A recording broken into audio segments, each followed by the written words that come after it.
I gave my son a house hoping it would be his place of peace.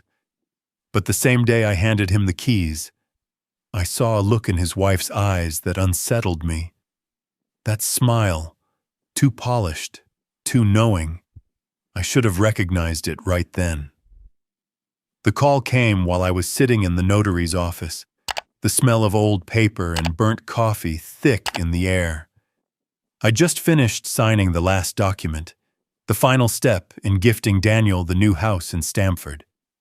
It was something I'd been planning for years.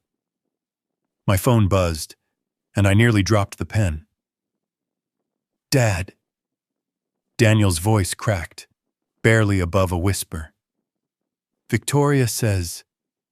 She says the house isn't what she expected." Behind him, I could hear her voice, sharp and mocking. "It's not my taste, Daniel. You know that." The notary, a gray-haired woman with a mechanical smile, slid the last page toward me. "Congratulations, Mr. Grant. It's official."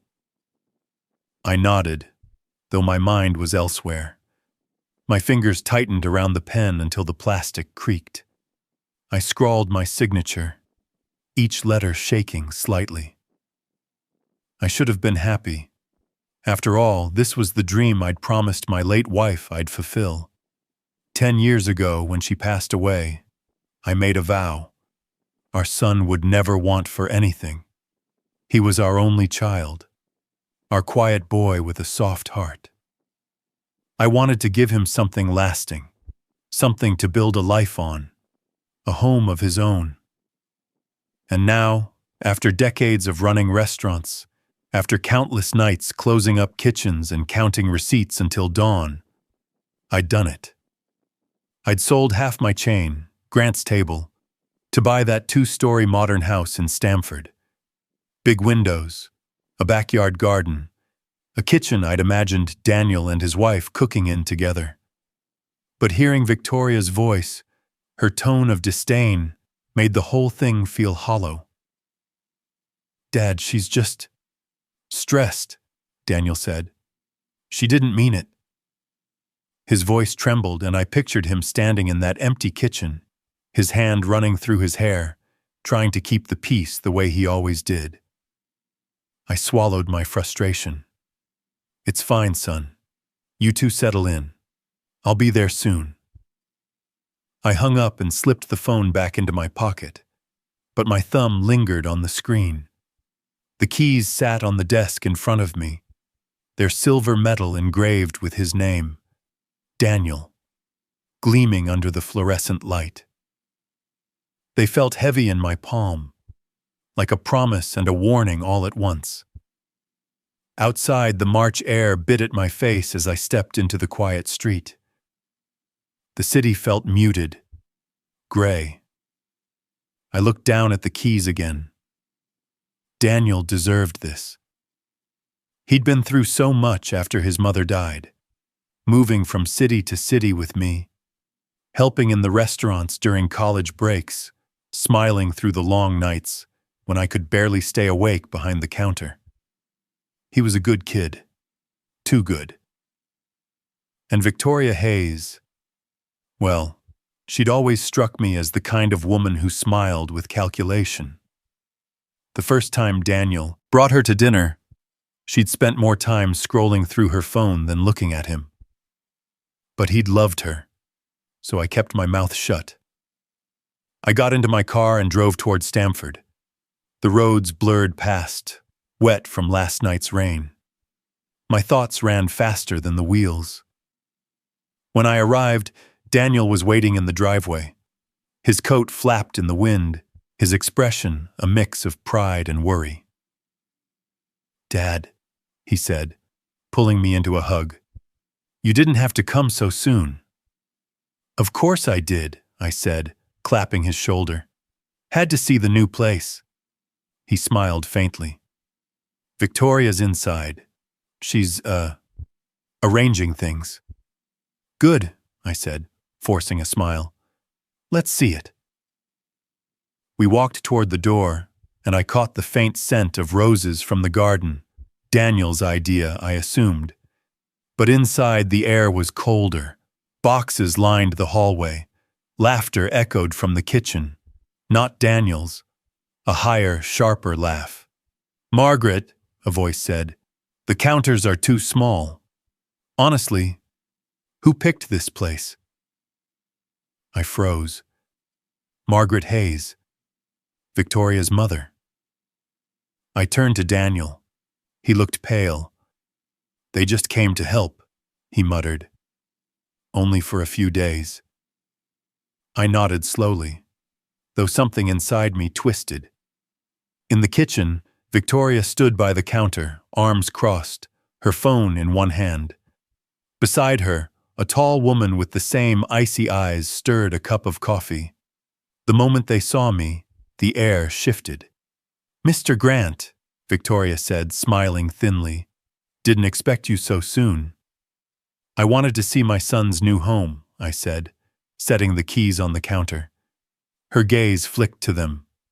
"Lovely gesture," she said, her tone sugary but sharp. "Though Daniel and I have different plans for the place." Daniel winced. "Victoria, please," I cut him off gently. "It's your home now, son," I said, though my voice caught on the words. "Make it yours." He nodded, his eyes glassy. Margaret sipped her coffee, eyeing the walls like a critic in a gallery. "Well, it's quaint," she said. "With a few improvements, it could be livable." Victoria laughed softly, looping her arm through her mother's. "Don't worry, Mom. We'll fix it up. Make it ours." That word, ours, hung in the air like smoke. I felt my stomach tighten, but I said nothing. Not yet. Daniel followed me to the door as I left. The wind had picked up, carrying the scent of wet earth. "Dad," he said quietly, "thank you for everything." I turned to him, studying the lines of his face. He was still my boy, even if life had worn him down. "You don't owe me anything," I said. "Just take care of yourself. And be careful." He frowned slightly. "Careful?" I forced a smile. "You'll understand." He nodded, though confusion clouded his eyes.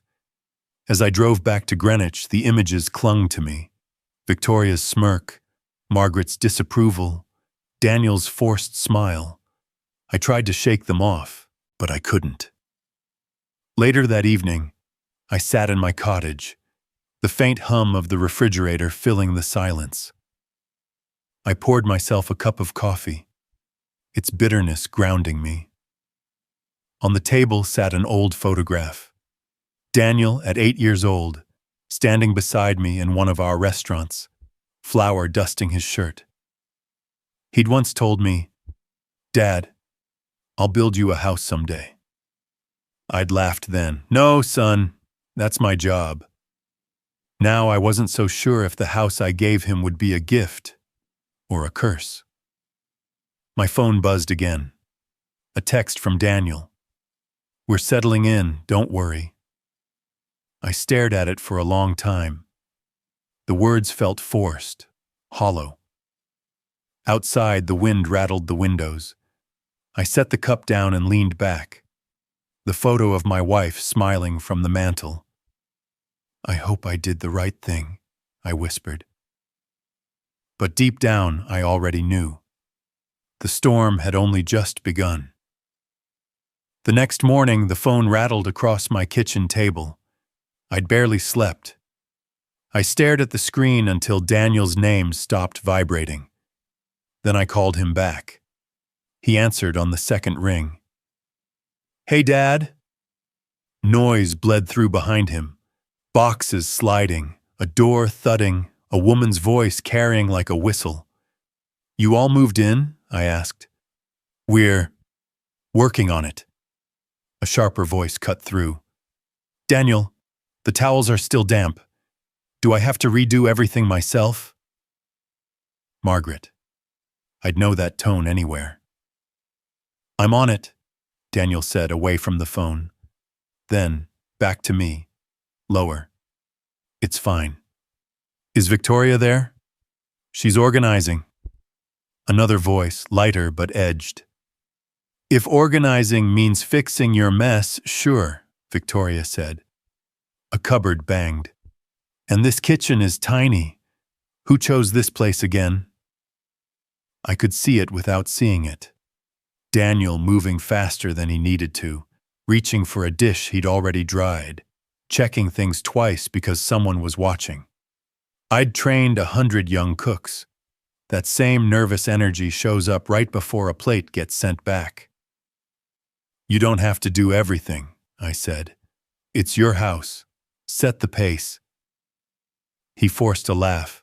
We're just getting settled. A mug clinked hard on stone. Coffee's cold, Margaret said. Honestly, Daniel, I'll make a fresh pot, he said. The line stayed open while he ran water and measured grounds. I listened to a life I'd bought unfold like a shift I couldn't step into.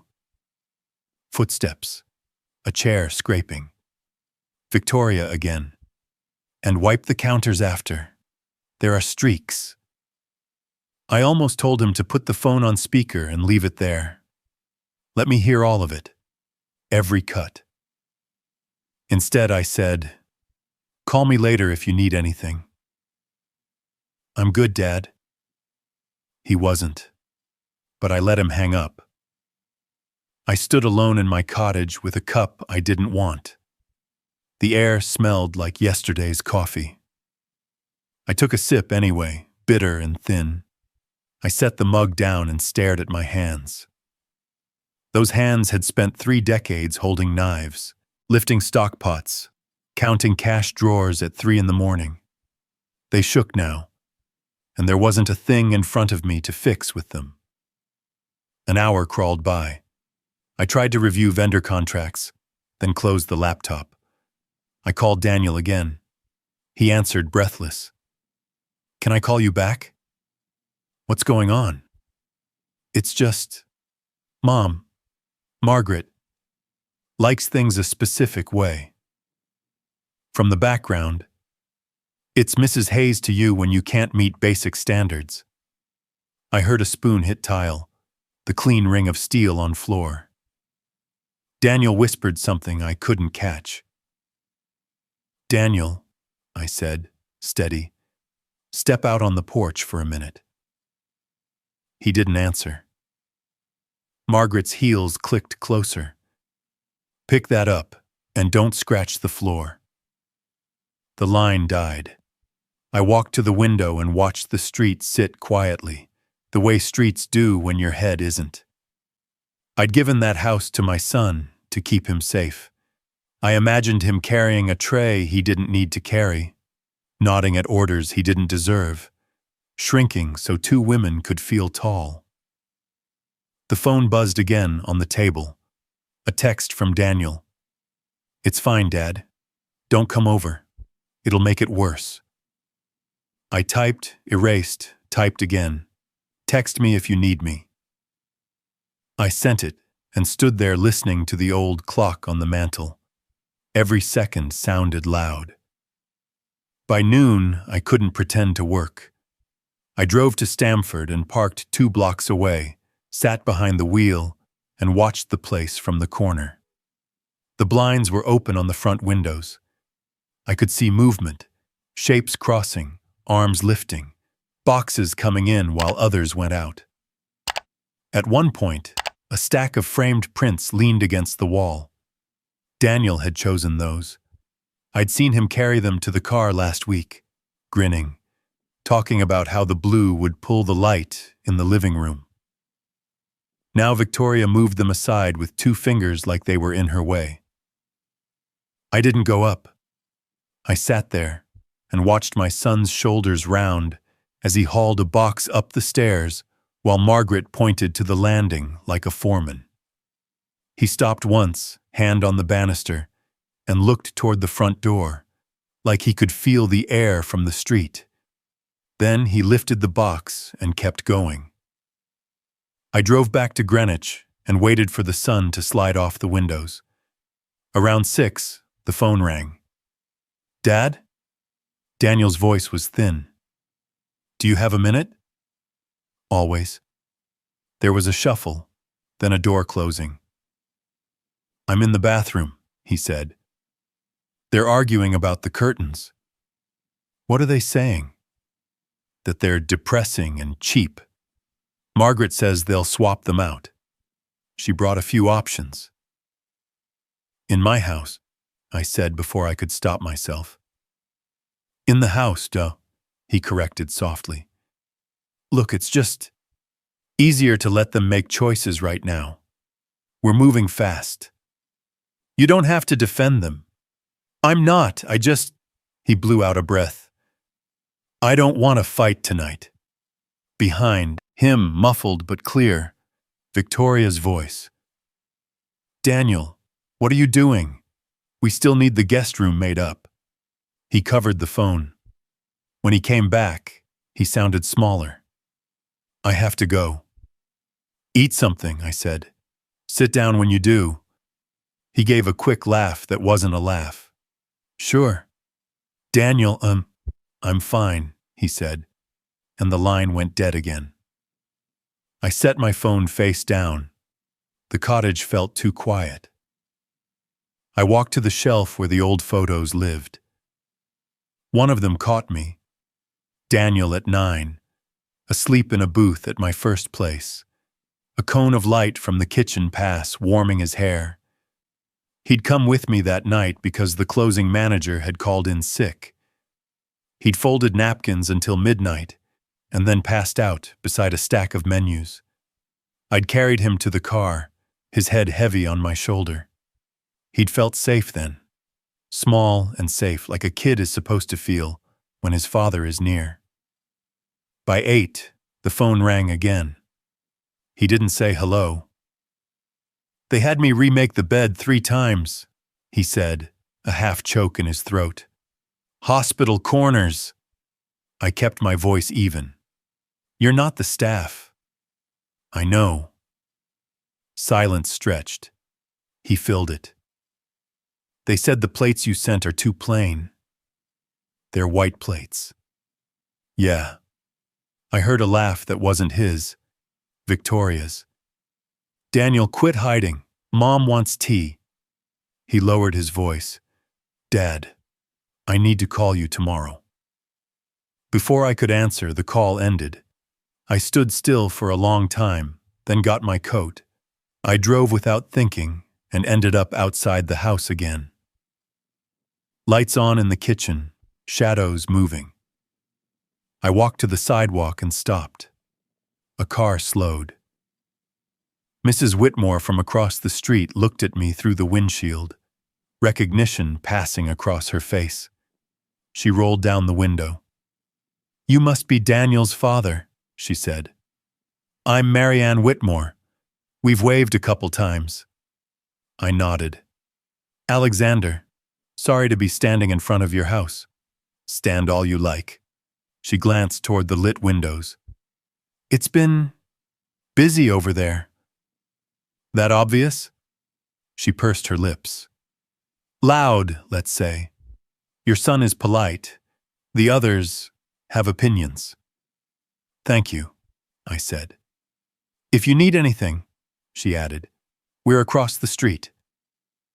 I watched her drive on, and then I watched the light in the kitchen. At one point, I saw Daniel lift a tray. Margaret pointed to a spot on the counter, and he set it down there, then moved it again when she changed her mind. Victoria laughed at something on her phone and handed it to her mother. They both looked at the screen like conspirators. I didn't knock. I walked back to my car. At home, I called Daniel once more. He answered right away. "I can come get you," I said. "You can sleep at my place. You don't have to explain anything." "I can't leave tonight." "Why?" "They'll make it worse tomorrow," he said. "Please, not yet." I closed my eyes. "Okay." He didn't hang up. He didn't speak either. We just let the line hum. I could hear the faint sound of a faucet, the scrape of a chair, a voice far away saying, "Faster." Finally, he said, "I hate that you can hear this. I hate that you're living it. I'll call you in the morning." He hesitated. "I'm sorry." "You don't owe me an apology." A beat. "Thanks, Dad." We disconnected. I stood in the kitchen, the same four walls I'd stood in for 10 years since his mother died, and felt something settle that had been floating all day. Not rage, not yet. Just the line you feel when a situation has told you exactly what it is. Around midnight, the phone buzzed with a text from a number I didn't know. "Your son needs boundaries," it read. "He's making a simple move-in difficult. We'll handle things our way. M. Hayes." I stared at it until the screen dimmed, then replied, "Do not text me again. This is Daniel's home." No answer came. I put the phone face down and watched the ceiling in the dim. I could hear the restaurant walk-in in my head, the steady compressor thrum I'd listened to half my life, the rhythm that's there even when you're upstairs and the place is closed. That sound is order and control. If something's wrong, you hear it, and if you hear it, you fix it. I wasn't upstairs. I wasn't downstairs. I wasn't in that kitchen at all. But I could hear what was wrong anyway. At 7 the next morning, Daniel called. He didn't say good morning. "They want to change the locks," he said. "Margaret says her contractor can do it this afternoon." "No," I said. "She says it's for safety." "No," I said again. "You don't change anything without talking to me. The deed is clear." He was quiet. "They don't see it that way." "How do you see it?" He didn't answer for a long time. When he did, his voice was small. "I see a house that's supposed to be mine." "It is." A door opened on his end. Margaret's voice moved closer. "Off the phone. We have a schedule." Daniel took a breath. "I have to go." "Daniel," I said, "come by the cottage tonight. Dinner. I'll make something you can eat sitting down." He let out a little sound that might have been a laugh. "I'll try." When the line went dead, I set the phone beside the stove and pulled onions from the bowl. I chopped because chopping is forward motion. I started a pot because warmth helps. I set 2 places at the table because a father has to keep a chair open, even when the kid can't sit yet. At noon, another text pinged, this one from Daniel. She told me not to come tonight. I didn't write back right away. When I did, I sent only, "I'll be here." He didn't answer. I cooked anyway. Around 5, I turned the burners low and sat with my hands around a glass of water and let the room get quiet except for the clock. At 6, I stood. At 6:30, I opened the door and looked out at the same street. At 7, I put the food in the fridge. He didn't come. At 8, the phone rang. His voice was unsteady. "Dad." "I'm sorry." "Are you safe?" "Yes." "Are you eating?" A pause. "I had a sandwich." "Sit down when you eat tomorrow," I said. "Even if it's 5 minutes. Sit down." "Okay." I listened to him breathe. I could hear Margaret somewhere behind him, describing a task as if he couldn't possibly understand it. I kept my voice level. "This isn't permanent." "I know." "You're not the help." "I know." "You can come home whenever you want." He swallowed. I know. Say it, I said. He was quiet. Then, I can come home whenever I want. Good. A knock echoed on his side, hard. Victoria's voice, bright and false. Danny? Mom needs you. I have to go, he said. Okay. He didn't hang up. He set the phone down on something soft, maybe the couch arm. For a few seconds, I heard the house itself, the low thrum of the fridge, footsteps overhead, a door clicking shut somewhere. Then the phone moved, and the call ended. I stood in my kitchen and let the quiet come back. The humiliation wasn't a single act. It was a stack of small ones, a plate that kept getting sent back until the person holding it forgot he was allowed to eat. I rinsed my glass and set it upside down on the towel. Then I took the folder with the deed from the drawer and laid it on the table. I opened to the first page and put my finger on his name. Daniel Grant. It was still there. It would still be there tomorrow. Some things don't move just because someone talks loud beside them. I closed the folder and left it on the table where I could see it. In the morning, I would stop waiting at the window. Daniel stopped answering my calls. He'd text sometimes. Short messages, always polite, always wrong. Everything's fine, Dad. We're settling in, I knew better. On Thursday night, I finally drove over. Not to confront anyone, not yet, but to see for myself.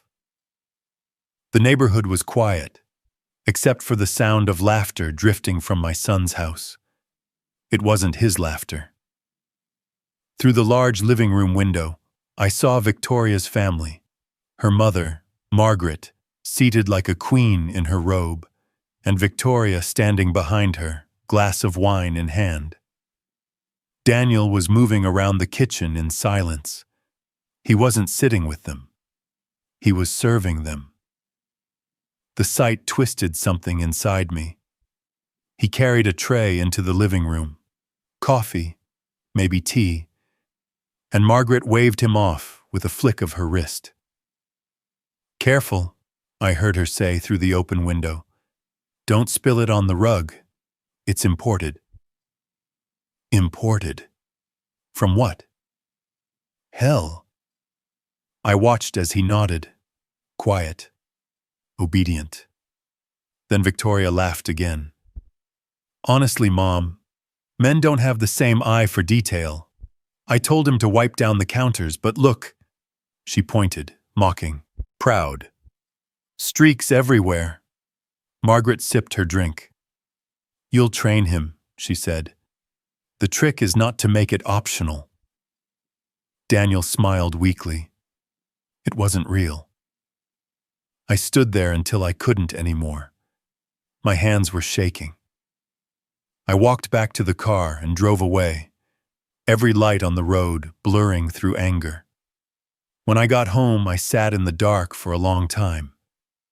My wife's picture watched from the mantel. She'd loved that boy, her gentle, quiet son. He'll be like you someday, she used to say. But she was wrong. Daniel wasn't like me. He was better, softer. That softness was his gift and his curse. I picked up my phone. There were 3 unread messages from Daniel. We're repainting tomorrow. Mom Hayes says the walls are too pale. Don't worry, Dad. I'll make it work. I didn't reply. The next morning, I drove to the restaurant supply office, old habit, and saw a familiar face. Catherine Doyle. Alexander Grant, she said, smiling as she adjusted her glasses. You look like a man with something heavier than invoices on his mind. Catherine had been my attorney years ago, back when a business partner tried to cut me out of a franchise deal. She'd torn him apart in mediation without ever raising her voice. Catherine, I said quietly, How quickly can you verify property documents? She arched an eyebrow. For you? Immediately. Why? I hesitated. Because someone thinks they can steal my son's house. She blinked, studying me. Who's on the deed? Daniel, solely. Then no one can unless... She leaned forward. Unless they've forged something. I nodded. That's what I'm afraid of. Send me a copy of the original deed and the gift transfer forms, she said. I'll run them against the city records. I have them at home. Good. And Alexander? She looked at me with that piercing lawyer's calm. Whatever's happening, don't show your hand yet. People like this make noise because they think it hides their weakness. I smiled faintly. You always had a way of putting things. She tapped her pen. And you always pick fights that matter. That night, Daniel called. His voice was so small I almost didn't recognize it. Dad, he said, Margaret says I should consider adding her to the paperwork, just for support. My chest tightened. Support for what? She says banks respect stability, and it could help when we refinance later. Refinance what? There's no mortgage. The house is paid for. He paused. She said it's just smart planning. Daniel, I said slowly, do not sign anything, not a single sheet of paper. Promise me. He hesitated. Victoria thinks it's harmless. I exhaled through my nose, gripping the phone. Son, listen to me. That house is in your name for a reason. You built your life. You earned it. No one gets to take that away. I know, he whispered. I just don't want to start a war. Sometimes, I said quietly, war finds you whether you start it or not. He was silent, then softly, okay, I won't sign anything. The next day I went back to Catherine's office. She was waiting with a folder. You were right, she said, sliding the papers toward me. They've been fishing for information. Someone tried to access the deed record this morning from a private notary account in Stamford. And guess who the notary is connected to? Margaret Hayes. Catherine nodded. Smart woman, dangerous, but careless with digital trails. What's the plan? I asked. For now, we watch. You don't go to the house yet. Let her believe she's in control. I'll contact a colleague who specializes in forgery verification. If she files anything fake, we'll know before she breathes on it. I nodded. And Daniel? Keep him calm, she said. The more nervous he looks, the more confident they'll feel. I exhaled slowly. That might be the hardest part. When I got home that night, I found Daniel sitting on the porch steps of my cottage, hands clasped, head down. He looked exhausted, pale, thinner than I remembered. Son, I said, stepping out of the car. He looked up and managed a weak smile. Hey, Dad. Couldn't stay there tonight? He shook his head. They had friends over. I didn't feel like being around it. I motioned toward the door. Come inside. He followed me in, shoulders sagging. The cottage smelled of coffee and cedar. I poured him a cup. He wrapped his hands around it like a lifeline. Talk to me, I said. He hesitated. They make jokes, Dad. Little things. Victoria says I'm lucky her family is helping organize. Margaret calls it their home project. They've moved her things in, furniture, dishes, even her father's chair. I felt heat rise in my chest. You let them? He looked ashamed. It's easier than fighting. I put a hand on his shoulder. Daniel, there's a difference between peace and surrender. He didn't respond. We sat in silence for a while. The rain started outside, pattering against the roof. Finally, he said, "Sometimes I think she married me because of you." I frowned. "What do you mean?" "She liked the restaurants, the family name, the comfort. But she doesn't really see me, Dad. Not as equal." I leaned back, feeling the weight of those words. I'd spent years building things. Kitchens, menus, staff, reputations. But nothing felt heavier than that moment. "Then we'll fix it," I said. "Together." He looked up. "How?" I hesitated. "By reminding them whose name is on the deed." When he finally left that night, I watched from the window until his taillights disappeared down the street. The rain fell harder, drumming on the porch roof. I turned off the lights and stood in the dark, the sound of water like static in my ears. This wasn't about walls or paperwork anymore. This was about my son, a good man being crushed under the weight of someone else's greed. And I wasn't going to let that stand. Saturday morning, I woke to the sound of rain sliding down the cottage windows. My phone was buzzing on the counter, an unknown number. I almost let it go to voicemail, but something in my gut told me to answer. "Mr. Grant?" The voice was sharp, cold. "This is Margaret Hayes. I assume you know who I am." I took a slow breath. "I do.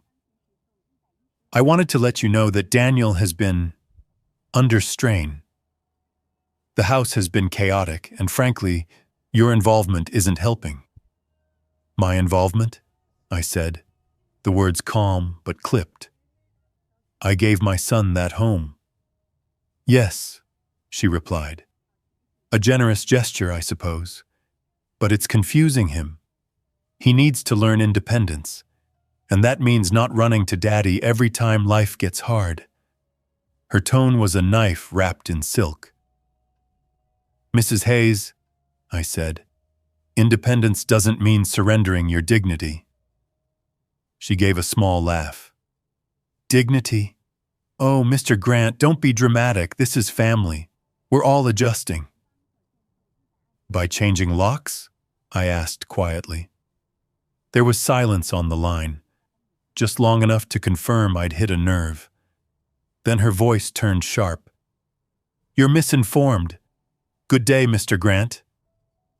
The call ended. I stood there, the phone still warm in my hand, staring at the black screen. That was it. No more calls. No more waiting. I grabbed my keys and drove straight to Stamford. The sky hung low, bruised with clouds. When I pulled up in front of the house, Margaret's car was parked in the driveway, next to Victoria's. The blinds were drawn tight, like the house itself was hiding something. I walked up the path, the keys Daniel hadn't used jangling in my pocket. The roses in the garden were trampled, their petals pressed into the mud. I knocked once. No answer. I knocked again, harder. This time the door opened. Victoria stood there, her expression pure surprise for half a second before it hardened into irritation. "Oh, it's you." I didn't move. "I'd like to see my son. He's busy. I'll wait." She folded her arms, blocking the doorway. "This isn't a good time, Alexander. We're reorganizing. My mother is inside," I said, stepping forward. I heard her car. "Move aside." Her eyes narrowed. "You can't just—" But I already had. I pushed past her, my boots scraping the floor Daniel had sanded and polished with his own hands. The living room looked nothing like it did when I gave him the keys. Boxes of designer decor were stacked against the wall, the photos of Daniel's childhood gone. The furniture had been rearranged. Margaret's doing, no doubt. Her perfume hit me before her voice did. "Well," she said, appearing from the hallway, robe tied neat, smile sharp. "Look who's decided to visit uninvited." "Funny," I said. "I thought this was my son's home. Hard to be uninvited when it's his door." She didn't flinch. "Daniel isn't here. He stepped out for errands. Perhaps you should too." Behind her, I spotted Daniel at the end of the hall. He wasn't out. He was standing still, shoulders tense, eyes lowered like a man chained to silence. "Daniel," I said, "I need to talk to you." Margaret's tone turned brisk. "He's busy. There's no need for dramatics." Daniel started to speak, but Victoria cut in. "He said he'd handle things, Alexander. You really should go." I turned to her, keeping my voice low. "Handle what? You running this place like a hotel? You treating him like staff?" Her eyes flickered, but she didn't answer. I stepped forward. "You can lie to me all you want, but don't stand in my house and pretend this is love." "Your house?" Margaret said with a laugh that dripped poison. "Oh dear, that's adorable. It's Daniel's house now, and as his family, we make the decisions." "Family," I repeated, the word bitter in my mouth. "You've been here 2 weeks and turned his life into a cage." "Watch your tone," she snapped. I looked at Daniel again. "Son, you told me you wouldn't sign anything. That's still true?" Margaret's smile froze. "Alexander," she said, "this conversation is over." I ignored her. "Daniel?" He hesitated, then nodded once, barely perceptible. "Good," I said. "Keep it that way." Margaret stepped closer, her perfume choking the air. "You're overstepping, Mr. Grant." I met her gaze. "And you're trespassing." She laughed softly.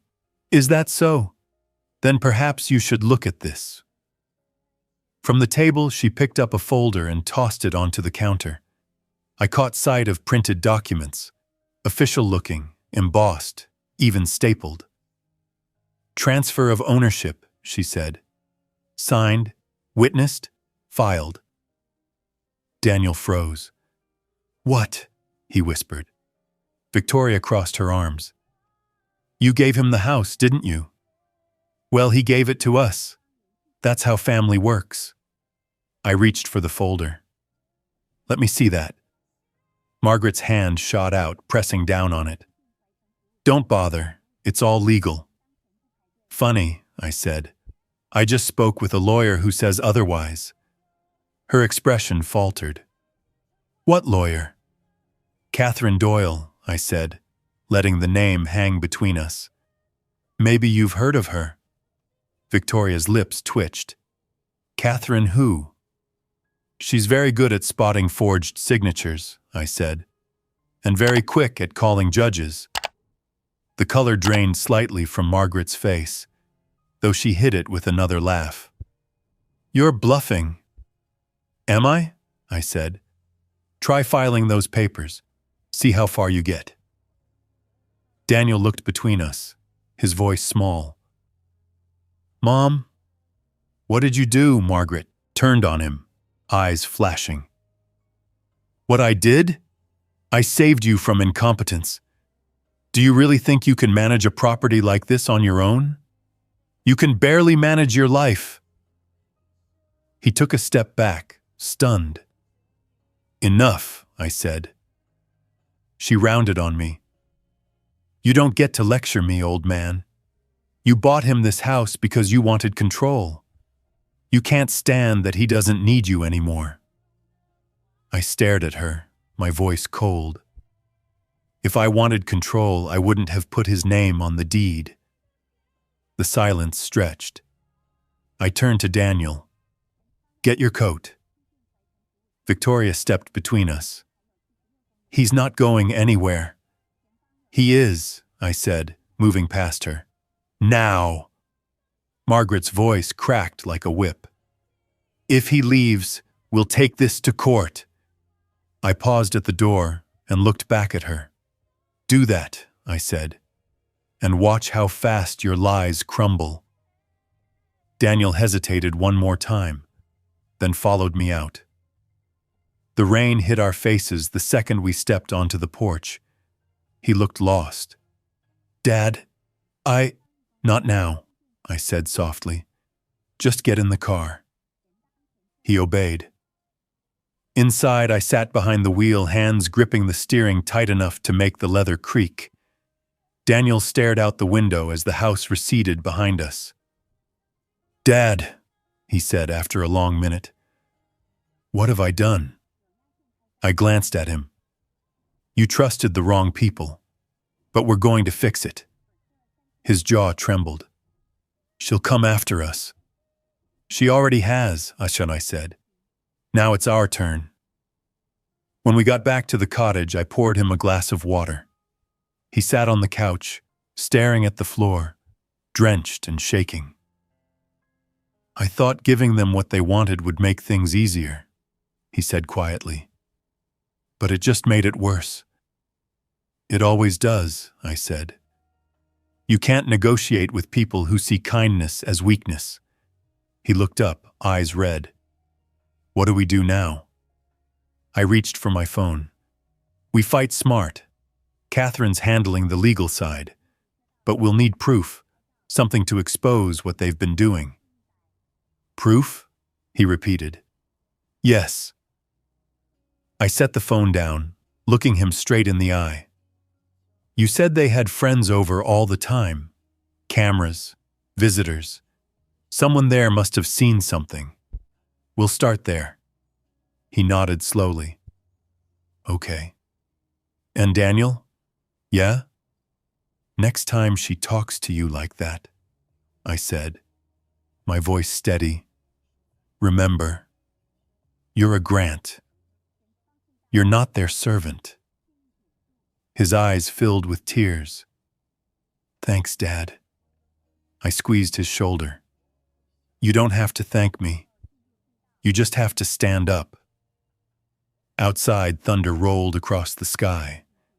Inside, the decision had already been made. The next morning, the rain had stopped, but the sky still looked heavy. Daniel slept upstairs in the guest room, the first real rest he'd had in days. I sat in the kitchen with a pot of coffee and Catherine Doyle on speakerphone. I was expecting your call, she said, her voice crisp, measured as ever. I take it last night didn't go quietly? You could say that, I said. Margaret tried to shove forged ownership papers in my face. Then it's time we push back, she said. I've already filed a notice with the Stamford County Registrar. Nothing leaves your son's name without a judicial hearing. That'll stop her from selling, but not from harassing him. Which is why we build leverage, Catherine replied. We don't just defend, we counter. I leaned back in my chair. What kind of leverage? Truth, she said simply, and a good investigator. She paused for effect. There's someone I trust. His name's Andrew Pierce, retired police detective. Knows how to find what people don't want found. Hire him, I said, whatever it costs. Catherine chuckled softly. I already did. I met Andrew the following afternoon at a small diner off Main Street. The place smelled of old coffee and fried eggs. He was sitting in a corner booth, trench coat draped over the seat, gray stubble framing a jaw that looked like it hadn't relaxed in 20 years. Mr. Grant, he said, shaking my hand. His grip was strong. Heard you've got a family problem with a legal twist. You could put it that way. He nodded toward the folder I was carrying. Those the papers she waved at you? Copies. Catherine's got the originals. He flipped through them quickly, scanning with an experienced eye. Different ink density, mismatched signature pressure, inconsistent typeface. Amateur job. Can you prove it? He smirked. Can I prove the sun rises east? Yeah, but I think you're after more than just forgeries. I want to know everything about Margaret Hayes and her daughter. He tapped his pen. You want dirt. I want truth, I said. If they've lied, blackmailed, or cheated anyone before, I want to know. He closed the folder and leaned back. Give me a week. You've got 3 days, I said. He grinned. Now we're speaking the same language. 3 nights later, he called. Got something. You'll want to see it in person. We met at the park near the waterfront. The air was damp, the lamplight thin through mist. He handed me a thick envelope, its edges soft from handling. Margaret Hayes, he said, has been playing a long game. Divorce settlement from 10 years ago. Nasty one. Her ex-husband kept quiet, but she walked away with debts she never paid. Then came a series of business investments that never existed. She's good at convincing people she's richer than she is. And Victoria? I asked. He lit a cigarette, the ember glowing in the dark. Like mother, like daughter. Before she met your son, she was engaged to another man, a finance manager in Boston. The relationship ended when his company's expense account suddenly came up short. He didn't press charges, but he transferred out of state within the month. He slid out a few photos. Margaret, arm in arm with a man outside a hotel. Victoria, smiling next to a real estate agent, papers in hand. Same pattern, different city. And now, Andrew said, they're trying to add the Grants to their collection. I stared at the photos, anger humming low in my chest. We'll bury them with this. He shook his head. Not yet. You want to hit them when they can't get up. Timing matters. What do you suggest? Let me tail them another day or two. If Margaret's desperate enough to forge legal documents, she'll make another move soon. And when she does, we'll be ready. The next morning, Catherine called. We got confirmation. The fake transfer forms were filed electronically through a proxy account registered to Hayes Properties, LLC. That company doesn't exist. At least not legally. I smiled grimly. She created a fake corporation to make her fraud look real. Exactly. I've contacted a judge for an injunction, Catherine said. But before we pull that trigger, I want to make sure we have something personal. Something that shuts her down in one blow. As if on cue, my phone buzzed again. Andrew. She's slipping, he said. Meet me at the pier. Now. By the time I got there, the sky was overcast again. Andrew stood under a lamppost, holding another envelope. This one thinner, but heavier in meaning. He handed it over. Hotel photos. Margaret's been meeting with a man named Peter Lang, her ex-husband's former accountant. Been seeing him every Tuesday night. Not exactly business meetings. I flipped through the pictures. Margaret, head back in laughter, arm through a man's. Another with her hand resting on his chest. Andrew's eyes met mine. She's been funding her lifestyle with money she's supposed to be paying back in settlement arrears. Peter's been covering it, and I've got the receipts to prove it. This is it, I said. The crack. Use it carefully, he warned. People like her don't fold easy. They rot from the inside, then crumble. That night, Daniel sat across from me in the cottage, staring at the photos spread on the table. "She's been lying to everyone," he whispered. "Even Victoria." "Especially Victoria," I said. "And when she finds out, that house of cards will collapse." He looked at me, voice shaking. "What do we do with this?" "We confront them, but not with fists, with facts." He hesitated. "You sure that's the right way?" "I've spent 30 years running kitchens," I said quietly. "I've seen every kind of fire. Some you put out. Some you let burn because they clean what's rotten." He nodded slowly, understanding. "So when do we start?" "Tomorrow," I said, collecting the photos and sliding them into a folder. "Tomorrow, we go home." The next day, the sky cleared. The sun came out, but it felt cold, like light without warmth. We pulled up to the house just before noon. Margaret's car was in the drive again. So was Victoria's. Through the window, I saw them talking, unaware. Daniel swallowed hard. "Dad." I put a hand on his shoulder. "You're not alone this time." We walked up to the door together. I didn't knock. I pushed it open. The conversation inside died instantly. Margaret turned first, her lips parting in that same smug half-smile. "Alexander, back again?" "Yes," I said, stepping forward. "But this time I brought evidence." Her expression stiffened. "Evidence."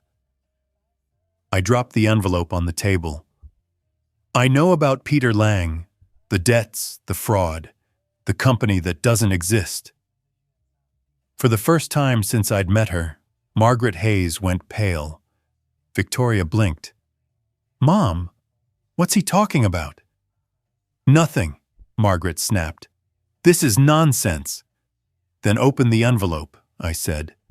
Daniel picked it up and slid the photos out. The silence that followed was louder than any shout. Victoria stared at the pictures, her mouth trembling.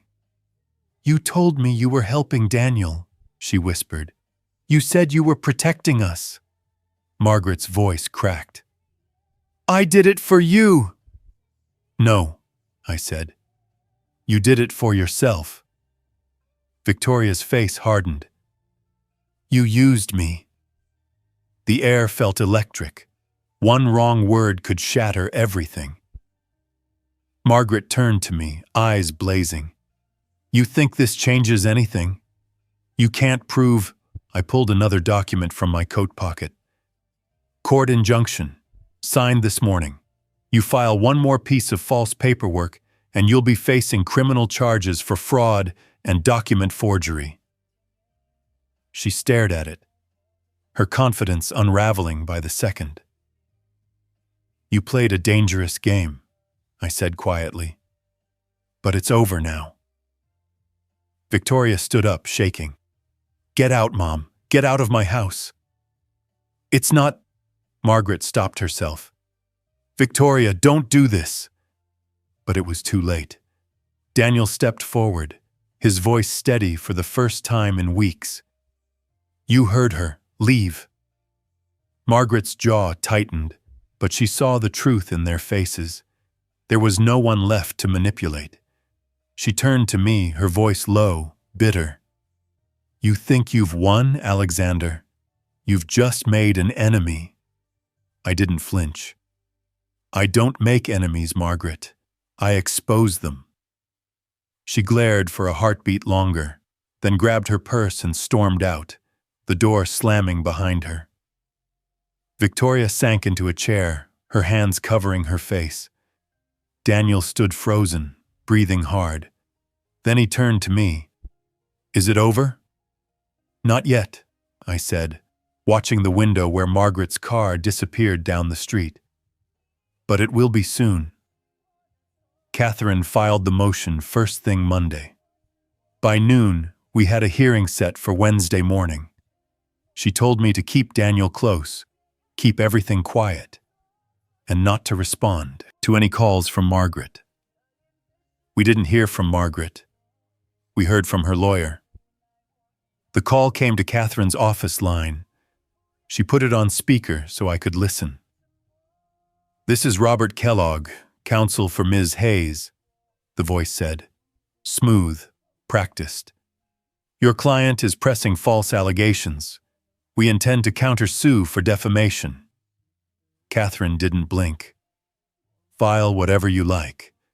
My motion seeks a temporary restraining order preserving title under Daniel Grant's deed and enjoining any further attempts to encumber the property."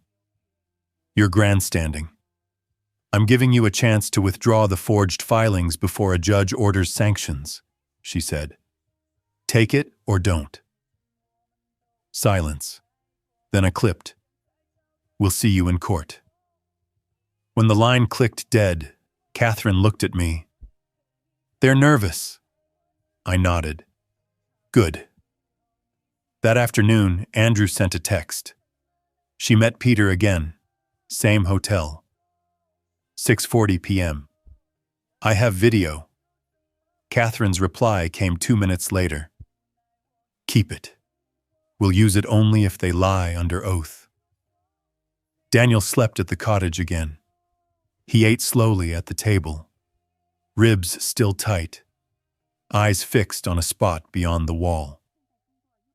"What if she wins?" he asked. "She won't," I said.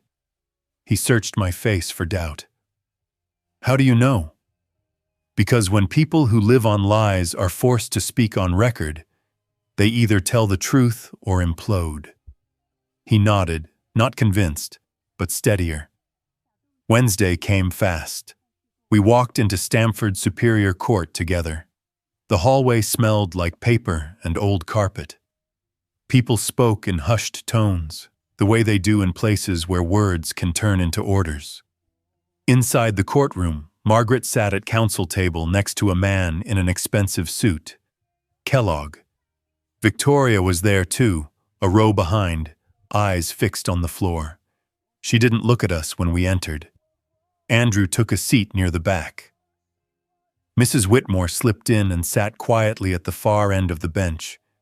Mr. Bennett stood in the doorway, hat in hand, then took a seat. The clerk called our case. "Grant versus Hayes." Judge Morales took the bench. Calm face, sharp eyes. Catherine stood. "Your Honor, petitioner seeks a temporary restraining order preserving title under the recorded deed and enjoining respondents from filing, recording, or presenting any instruments purporting to transfer or encumber the property at issue. We also seek an order to show cause why sanctions should not issue for attempted fraud upon the court." Kellogg rose. "Your Honor, this is a family dispute. There is no evidence of forgery. Any filings my client submitted were exploratory and withdrawn." Catherine turned her head slightly. "Withdrawn after my office notified the registrar and the court." The judge held up a hand. "We'll proceed with testimony. Ms. Doyle?" Catherine called Daniel first. He swallowed, took the oath, and sat. She moved gently. "State your name." "Daniel Grant." "Do you own the property at 14 Bellevue?" "Yes." "How did you acquire it?" "My father gifted it to me. We executed a deed before a notary." "Do you have a mortgage?" "No." "Have you signed any documents transferring ownership or adding anyone to title?" "No." "Has anyone asked you to?" He looked toward Margaret, then back at Catherine. "Yes." "Who?" "Margaret Hayes." "On what basis?" "She said it would provide stability, help us refinance later." "Did you agree?" "No." Catherine nodded. No further questions. Kellogg stood.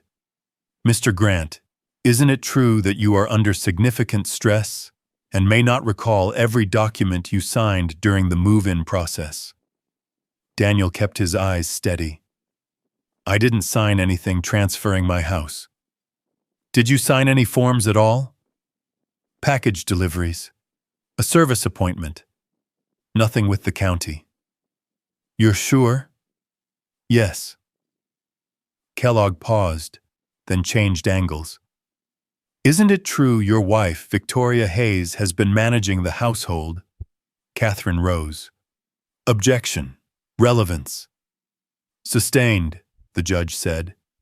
Stay on title issues, Mr. Kellogg. Kellogg sat, annoyed. Catherine called the registrar's records custodian next.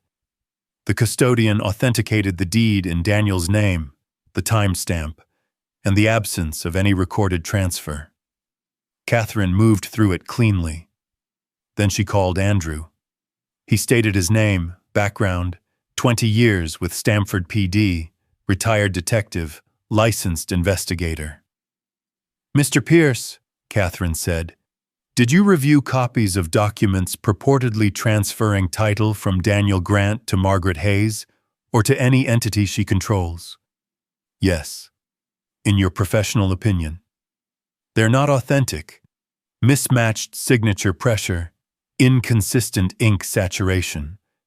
A notary stamp duplicating an earlier file from an unrelated matter. Likely copied.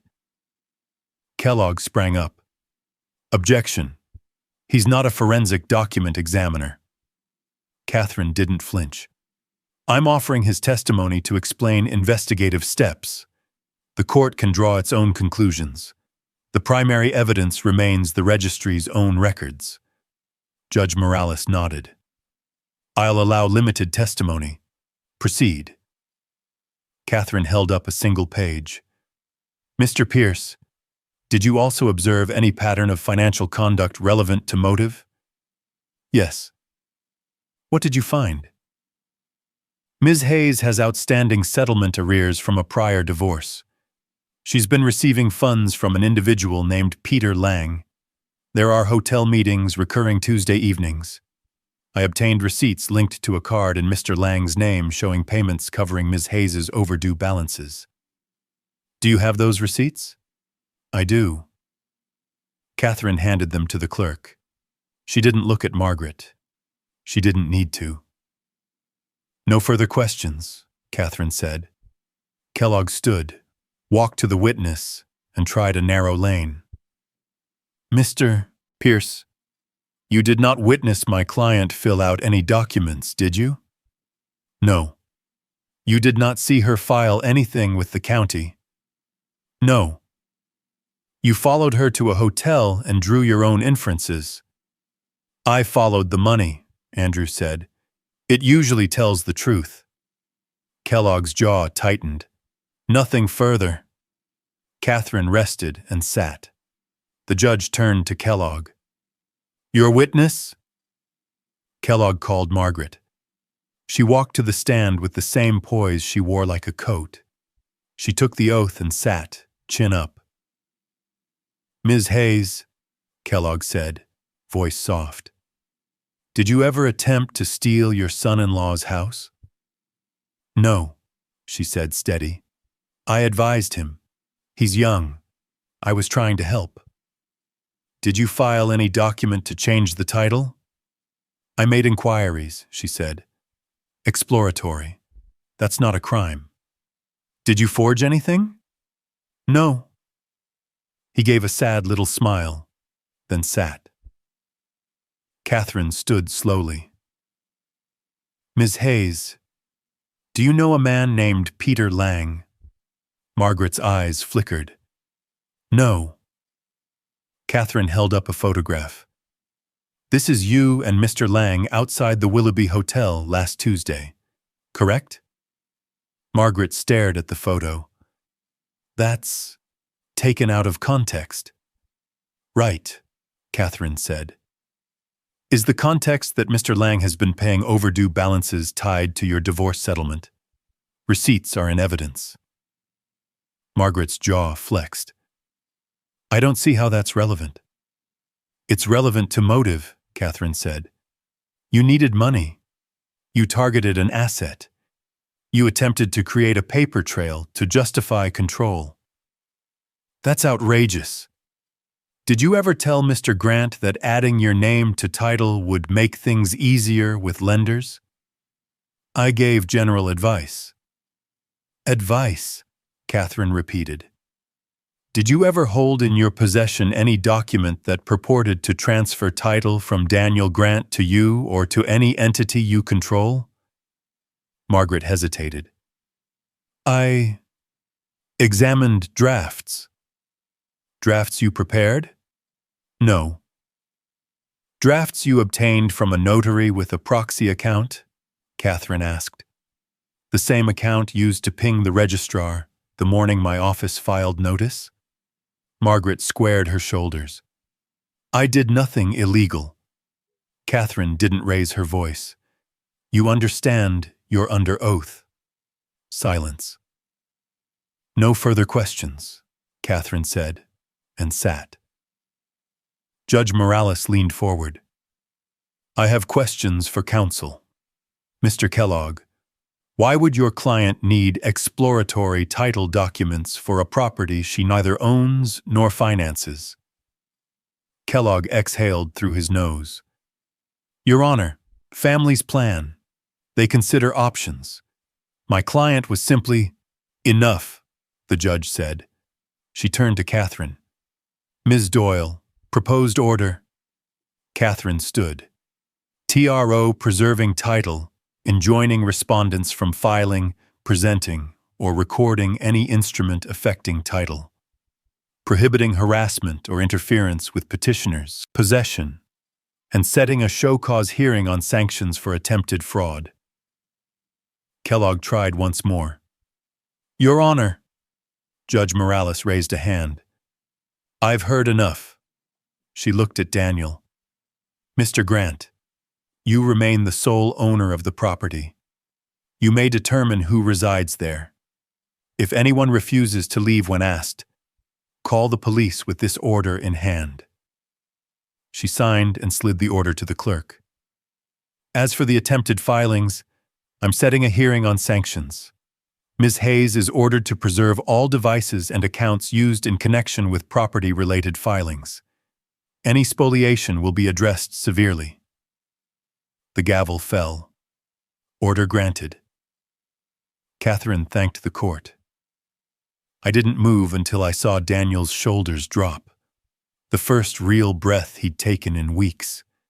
He looked at me like a man coming up from deep water. Kellogg leaned into Margaret, whispering fast. She didn't meet his eye. Victoria stood slowly, eyes glassy, and walked out without a word. We stepped into the hallway. Mrs. Whitmore reached out and touched Daniel's sleeve. Good for you, she said softly, then slipped away. Mr. Bennett tipped his hat. Proud day, he muttered. Outside on the steps, Daniel stared at the paper in his hand. It's really over? It's legally over, Catherine said. But you still have to enforce it. Go home. Ask them to leave. If they don't, call the police. I'll be on standby. Daniel looked at me. Come with me? Always, I said. We drove straight to the house. The sky had cleared. The air felt clean. Daniel unlocked the door with steady hands. We walked in together. Victoria stood in the living room, a suitcase half-zipped on the couch. She turned when the door opened. Her face was tired, not hard. What happened? She asked. Daniel held up the order. This, he said. I own the house, you know that. Your mother is done here. Victoria looked at the paper, then at me, then back at him. I didn't know half of it, she said, voice thin. I swear I didn't. I believe you, Daniel said, but things change now. Margaret walked in from the kitchen, phone in her hand, mouth already shaping an argument. Daniel didn't let her start. You need to leave, he said, voice level. Today. She laughed, a brittle sound that didn't land. You don't have the... He handed her the order. She read, color drained. This judge gave me what was always mine, Daniel said. Pack your things. She looked at me, eyes full of knives. You did this. No, I said. Your choices did. She stood there a long moment, calculation failing. Then she turned and began to gather her things. Victoria didn't help her. She didn't move at all. She just watched, face stiff, as her mother dragged 2 bags to the door. Margaret paused in the frame. This isn't finished, she said softly. It is for us, Daniel said. She left. The door closed. The house went quiet in a way it hadn't been since the day I gave him the keys. Victoria looked at Daniel. I'll go too, she said. I need time to think. He nodded. Take what's yours. Leave the rest. She packed carefully. No shouting. No last insults. Before she left, she stopped in front of Daniel. I'm sorry, she said. I didn't stop her. I should have. He didn't answer right away. Then, I hope you mean that. She nodded, picked up her bag, and walked out. We stood in the empty room. Afternoon light cut across the floor. Dust floated in it, harmless. Daniel leaned against the wall and slid down until he was sitting on the hardwood. He let out a breath that sounded like a weight dropping off a truck. I sat beside him. We didn't talk for a while. We didn't need to. Finally, he said, I thought I'd feel victorious. I mostly feel tired. That's what justice feels like some days, I said. It isn't fireworks. It's quiet. You keep what's yours. You get to eat at your own table. He nodded, eyes on the doorway where the light was strongest. Can we start over? Yes, I said. We can. We moved through the room slowly, not as inspectors, just as people reclaiming a place.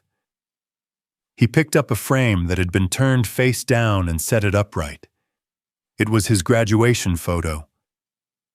We found the set of white plates I'd sent buried in the back of a cabinet. He put them on the counter. Before I left, we stood at the door. He looked steady, not loud, just steady. You coming by tomorrow? He asked. I'll bring coffee, I said. And breakfast you can eat sitting down. He smiled, small but real. I'll have a table ready. When I stepped outside, Mrs. Whitmore gave a little wave from across the street. Mr. Bennett lifted a hand from his porch. I nodded back. Catherine called as I reached my car. How did it go? As it should, I said. Good, she replied. I'll file for fees and sanctions. If they keep pushing, we'll be ready. They won't, I said. Not anymore. I hung up and looked back at the house. The windows were open now. Air moved. Light moved. The place looked the way a home should look when it belongs to the person who lives there. Justice served doesn't change the past. It changes what you do next. Tomorrow, we'd plant something out back. Not as a symbol, as work. The kind you do with your hands when it's time to live in your own house again. The morning after the hearing, the air smelled different. Lighter, somehow. I stood in Daniel's backyard with a shovel in hand, turning soil under the pale April sun. The grass was wet with dew. Beside me, Daniel knelt, patting down the dirt around a small rose bush, one of the first he'd planted since reclaiming the house. Mom would have liked this spot, he said softly. She would, I agreed. She had a thing for morning light. Daniel pressed his palm into the soil, steadying the plant. Feels like the house can finally breathe again. It's because you're breathing again, I said. He looked at me, and for the first time in a long while, he didn't look like a man carrying shame. He looked free. Inside, the house smelled like bread and sunlight. The walls gleamed fresh white, and laughter came easy again. Neighbors had started dropping by. Mrs. Whitmore brought a pie, and Mr. Bennet stopped with a basket of herbs from his garden. For good luck, he'd said with a wink. Catherine visited that afternoon. She stepped into the living room, eyes scanning the freshly painted walls. I barely recognize it, she said. Neither do I, Daniel replied. That's the point. She smiled, setting her briefcase down. The judge issued her final ruling. Margaret Hayes is barred from approaching you or the property for a full year. The fraud hearing is pending, but with the evidence Andrew pulled, she won't risk trial. She's already negotiating a plea. I leaned back against the counter, letting that sink in. So it's over. Catherine gave a small nod. For her, yes. For you, this is the beginning. Daniel smiled faintly. I don't know how to thank you. Catherine waved a hand. Live your life. That's thanks enough. A week later, I stood on the porch watching Daniel sand down an old dining table. The one Victoria's mother had mocked as cheap now gleamed under his care. He looked up. You think she'll come back? Victoria? He nodded. She might, I said honestly. But the question is, should she? He sighed. She wasn't all bad. No one starts that way, I said. But some people get comfortable in other people's pain. He nodded slowly, eyes down on the wood grain. I learned that the hard way. Sometimes that's the only way that sticks, I said. He ran a hand over the tabletop. I'm reopening the restaurant next month. I want you there opening night. I smiled. Wouldn't miss it. The restaurant, Grant's Table, had been his dream since he was a teenager. He'd managed one of my kitchens back when I ran my restaurant chain, and even then I'd seen his quiet passion for it. Now he wanted to rebuild, from the ground up, in his own name. That night, over dinner, we planned the menu. Roast chicken, lemon risotto, simple things done well, his mother's way. When I got home later, I found myself standing in front of my late wife's photo. He's going to be fine, I said quietly. We both know you'd be proud. Summer came early that year. Daniel's restaurant opened to a full house. Catherine and Andrew showed up too. She in a crisp navy suit even off the clock, he in his ever-present trench coat. I watched Daniel work the room, apron tied, sleeves rolled, moving like he was born to do it. When dessert came, an apple tart, his mother's recipe, he carried 2 plates to our table. For you, Dad, he said. I took a bite and for a moment everything went still. Sweet, warm, perfectly imperfect. Tastes like home, I said. He smiled, eyes shining. That's what I wanted. 3 months later, Victoria sent a letter. No threats, no excuses, just 2 words at the top. I'm sorry. She'd moved back to Boston to live with her sister, working as a receptionist. I've started therapy, she wrote. Mom's been charged with fraud. I don't expect forgiveness, but I wanted you to know I'm trying. Daniel folded the letter and set it down beside the roses. What do I do with this? Whatever lets you sleep at night, I said. He thought for a long time before whispering, Then I'll forgive her. Autumn rolled in. The house glowed with orange leaves and quiet peace. I came by often, sometimes to help fix a hinge, sometimes just to sit on the porch. Daniel would bring coffee, and we'd talk about the past like it belonged to someone else. One evening, as the sun set, he said, "You know what I realized?" "What?" "That you didn't just give me a house. You gave me back my dignity." I looked out over the garden, now thick with roses. "No," I said softly. "You earned it back yourself." He smiled. "Still, thank you, Dad." Months passed. The town moved on, but people still talked about what happened, the way justice had been served without revenge. Mrs. Whitmore told everyone, "Alexander Grant's not a man you push around, but he's not cruel either." Sometimes that's all you need in life. A fair fight, a steady hand, and enough grace to walk away when you've won. I started spending more time writing, notes for a book about the restaurant business, lessons about resilience and trust. Catherine said she'd help edit it when I was ready. Andrew stopped by once with a bottle of bourbon. "You handled it right," he said. "Could have gone ugly." I smiled. "It almost did. But you stayed smart. That's rare." The last scene I'll never forget. Daniel standing in the garden, apron still on, as the evening light turned gold. The roses swayed gently around him.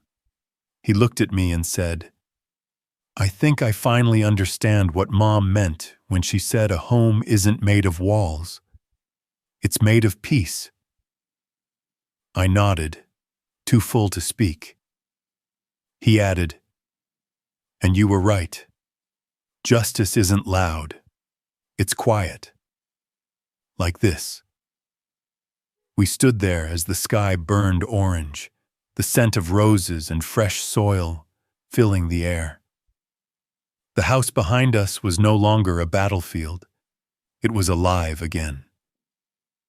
And as I watched him there, my son, the man he'd become, I knew my legacy wasn't the restaurants I built or the money I earned. It was him. If you liked this story, please like the video, subscribe to the channel, and tell us where you're watching from in the comments. And remember, justice doesn't always roar. Sometimes it whispers.